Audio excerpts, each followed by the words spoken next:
Coleção LS Delírios, por Breno Ruoni. A coleção tem como forte influência os movimentos que marcaram as décadas de 60 e 70, a contracultura, o psicodelismo, o rock e o desejo de felicidade individual, fora dos padrões repressores estabelecidos pelo sistema nessas décadas.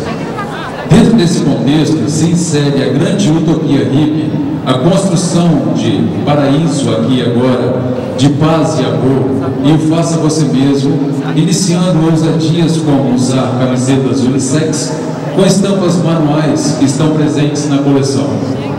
A busca da juventude por novas expressões da mente por meio de alucinações provocadas pelo LSD traz para a coleção a autenticidade das cores azul, rosa pink, amarelo, preto e em especial branco, que quando exposto às luzes coloridas, toma as cores das que refletem sobre ele.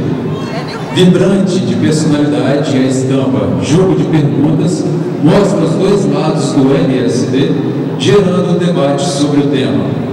Os looks foram desenvolvidos para um público jovem de 17 a 21 anos, em fase universitária, fashions e descolados, que frequentam clubes, boates, raves, cinemas, exposições e não vivem sem música.